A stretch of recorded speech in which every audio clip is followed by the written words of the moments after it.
Warumi 5 mstari wa 12, Biblia inasema, kwa hiyo kwa mtu mmoja dhambi iliingia ulimwenguni, na kwa dhambi hiyo mauti, na hivyo mauti ikawafikia watu wote, kwa sababu wote wamefanya dhambi.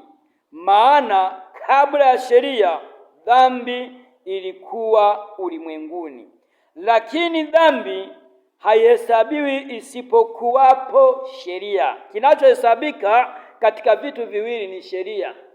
Dhambi haihesabiki, bali dhambi inachukiwa, tena ni adui wa haki, tena ni adui wa watu wa Mungu. Kwa dhambi japo kwa ilitangulia na akaianzisha mtu mmoja, na ulimwengu kajikuta unafuata mtu mmoja, sasa sheria ilikuja kwa kuiondoa ile dhambi, lakini haikupata nguvu. Kwa sababu gani? Kwa sababu ya ulimwengu tulionao sio mzuri.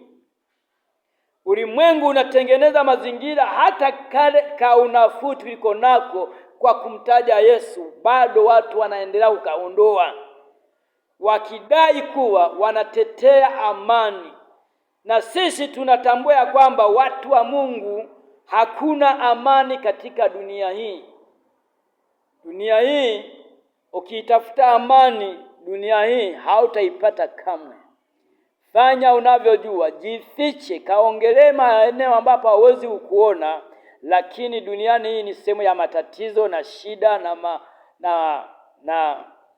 na majivuno. Kwa sababu dunia hii haina huruma na mtu, tuna kila na sababu kuendelea kupiga magoti na kumwelezea Mungu ile haja yako unayoiona kwamba haiwezi kukubalika wala kusikilizwa, kwa sababu dunia hii anayetawala ni mtawala anayeangalia pesa. Na hii dunia, kinachovuma katika ulimwengu huu ni pesa. Dunia haivumi kwa kuongea, ni pesa. Dunia hii inaiwezi kukushusha pesa zako, kuonyesha kwamba ndio zinakuletea kiburi, na bado dunia hii inawezi kukunyima nguvu na uhuru wa kutembea popote pale, lakini Mungu anayo huruma kwa ajili ya dunia hii.